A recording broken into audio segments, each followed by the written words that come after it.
So today's topic is utility, total utility and marginal utility. सबसे पहले हम बात करेंगे कि what is utility. What do you mean by the term utility? हम बात करेंगे utility की.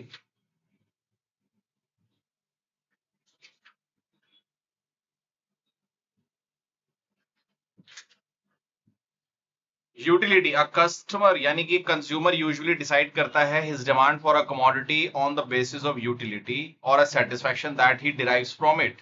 यानी कि एक कंज्यूमर है जो कि अपनी अर्ज करता है, अपनी डिमांड करता है, डिमांड क्रिएट करता है किसी भी प्रोडक्ट के लिए, किसी भी कमोडिटी. कमोडिटी का मतलब होता है कोई सर्विस हो सकती है, कोई प्रोडक्ट. आपने उसकी डिमांड की. जस्ट एग्जांपल, आप किसी मार्केट में गए, आपने जीन्स खरीदी या शर्ट खरीदी, that's your demand.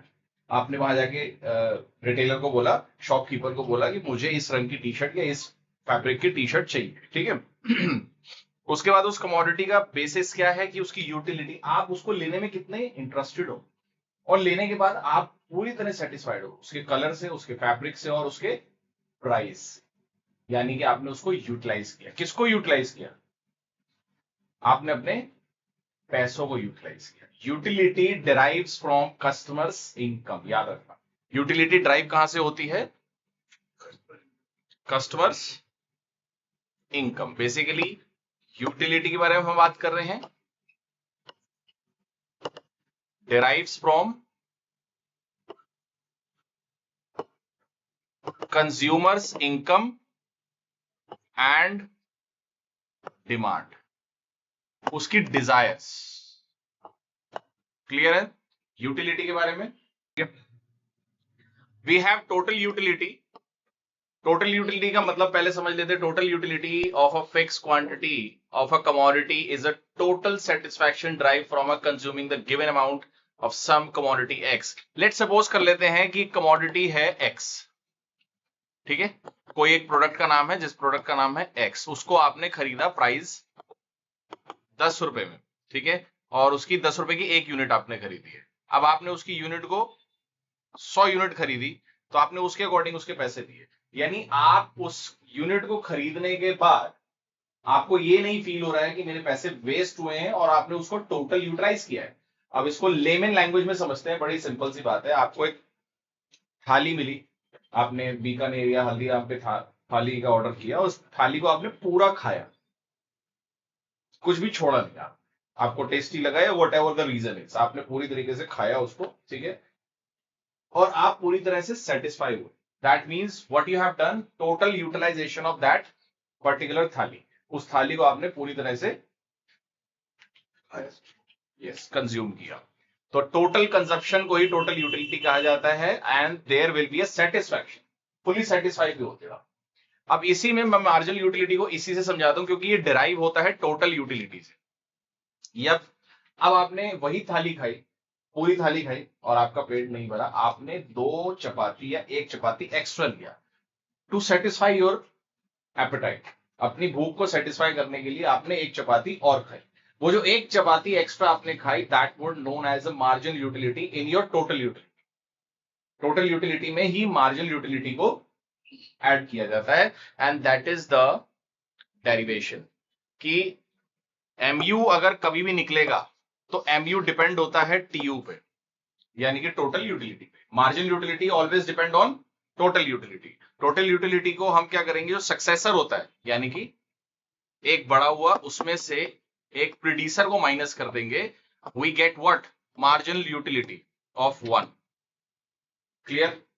Okay okay, now let's talk about margin utility and total utility को ड्राइव कैसे किया जा सकता है. Right, the values has been given, आपके सामने दे रखी है, यूनिट्स आपके सामने दे रखे हैं, टोटल यूटिलिटी दे रखी है, मार्जिन यूटिलिटी. अब आपको इसके एग्जामिनेशन फॉर्म में कैसे आ सकता है, इसको फोकस करेंगे. आपको ये ड्राइव करना खुद आएगा कि ड्राइव कीजिए टोटल यूटिलिटी से मार्जिन यूटिलिटी पे कैसे पहुंचते. ठीक है, तो आपको कैसे है, यूनिट्स आपके सामने दे रखी है. फर्स्ट यूनिट, एक यूनिट में टोटल यूटिलिटी आपकी 12 की होती है और मार्जिन यूटिलिटी भी आपकी उतनी ही होती है, क्योंकि दोनों का जो डिराइव होता है यूनिट 1 यानी ओरिजिन से ऊपर जब भी डिराइव होगा तो मार्जिन यूटिलिटी का हमेशा टोटल यूटिलिटी के बराबर से ही होगा. याद रखेंगे. सेकेंड यूनिट के अंदर हम बात कर रहे हैं इसका सक्सेस, यानी कि इसमें कितना 18, यानी कि कितना 6 पॉइंट बढ़ गया। अगर आपको दिख रहा है फोकस, यहां पे आप देखेंगे टोटल यूटिलिटी जो है यहां पर बढ़ रही है इंक्रीजिंग रेट से।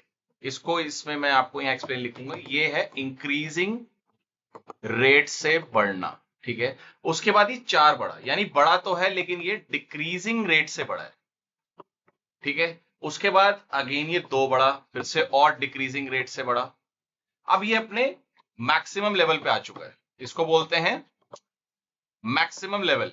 यानी जब टोटल यूटिलिटी अपने मैक्सिमम लेवल पे आ जाती है, कौन सी यूनिट में, यानी कि 5 यूनिट अगर कंज्यूम कोई कर लेगा कंज्यूमर इसके अकॉर्डिंग, इस शेड्यूल के अकॉर्डिंग, तो 24 नंबर यानी पॉइंट टोटल यूटिलिटी को उसका सेटिस्फाई हो जाएगा। अब वो जब अपने मैक्सिमम पॉइंट पे आ जाता है टोटल यूटिलिटी, देन स्टार्ट्स डेक्लाइनिंग, ठीक है जी, यानी कि इट स्टार्ट्स डेक्लाइनिंग। और इसी का मार्जिन, इसको मार्जिन यूटिलिटी बोलते हैं, अगर आप ध्यान से देख रहे हैं, ठीक है। ये स्केड्यूल आपको खुद बनाना है, इसे डेरिवेशन बोला जाएगा total utility to margin utility का। Now this is total utility, as you can see the blue one, this is TU and this is MU। अगर आपको दिख रहा होगा ये एक ही यूनिट से दोनों स्टार्ट हो रहे हैं। इट स्टार्ट्स इंक्रीजिंग रेट से, देन डिक्रीजिंग रेट से, then it becomes maximum level. This is the maximum level it has achieved, and then it starts falling. और जब तक ये इंक्रीजिंग रेट से बढ़ रहा था ये पॉजिटिव था, MU क्या था, positive.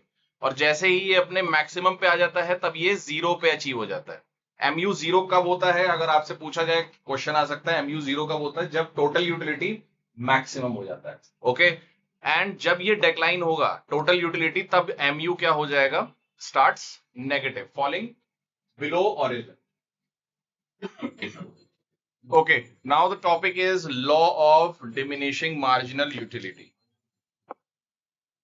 It states very simply, layman language में इसको समझ लेते हैं पहले, कि आप किसी भी चीज को लगातार यूज किए जाओगे, अगर लगातार आप किसी भी चीज को यूज करते रहोगे, तो that starts declining from your wish, मतलब आपकी डिजायर्स में वो डिक्लाइन होना शुरू हो जाएगा। सिंपल सी बात है, अगर आप रोज एक ही तरह का खाना खाओगे, कंजप्शन एक ही चीज की जैसे करते रहोगे, तो किसी दिन आपको ये भी होगा कि यार, मतलब आपको वो चीज देखना ही पसंद नहीं होगी, एक टाइम ऐसा आएगा, ठीक है। तो law of diminishing marginal utility states you कि मार्जिनल यूटिलिटी कम होनी शुरू होती है जैसे जैसे आप किसी भी चीज की यूनिट्स को ज्यादा से ज्यादा कंज्यूम करना शुरू कर, it starts declining basically. Is it okay? Okay, now the marginal rate of substitution, जिसे आप MRS भी बोलते हैं, how you will find it out. The quantity of bananas and quantities of mangoes we are just calculating, okay. Combination बनाएंगे, यानी कि एक quantity of बनाना है और 15 क्वांटिटी ऑफ इसकी, यानी कि there is nothing to lose, कुछ भी लूज नहीं हुआ है, देर इज नथिंग जो कि ट्रांसफॉर्म सब्स्टिट्यूट हुआ है, जो कि कॉम्बिनेशन बी में आपको दिखेगा कि क्वांटिटी ऑफ बनाना 2 कर दिया है और यहां पर हमने कम की है 12 हो गई है क्वांटिटी, मैंगो की क्वांटिटी को आपने कम किया। देखो आपकी इकोनॉमिक्स में एक चीज बेसिक होती है, उसको हमेशा याद रखना, वी हैव लिमिटेड रिसोर्सेज, यानी स्कैरसिटी ऑफ रिसोर्स, जिसे शुरू से ही समझाया गया। तो स्कैरसिटी ऑफ रिसोर्स आपको हमेशा ही बताएगा कि जो चीज लिमिटेड है, यानी कि गिवन दे रखी है, उसी में आपको कॉम्बिनेशन ऐसा बनाना है। तो आप कभी बढ़ा नहीं सकते उस चीज को। इकोनॉमिक्स की पढ़ाई में हमेशा स्कैरसिटी ऑफ रिसोर्स को ही कंसीडर किया जाएगा। यानी आपने बनाना की क्वांटिटी को बढ़ाया, यहां पर देख सकते हैं, और इसकी क्वांटिटी को कम किया, इसकी क्वांटिटी को एक और बढ़ाया, फिर हमने इसकी क्वांटिटी को और कम किया, अगेन इसकी क्वांटिटी बढ़ाई और इसकी क्वांटिटी को कम किया गया। That is the marginal rate of substitution which teach you, जो आपको ये समझाता है कि कैसे सैक्रिफाइसिंग रेशियो निकलती है। These are the sacrificing ratio.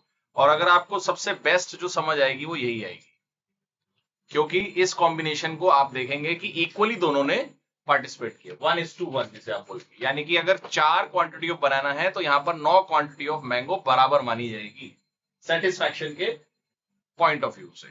Clear?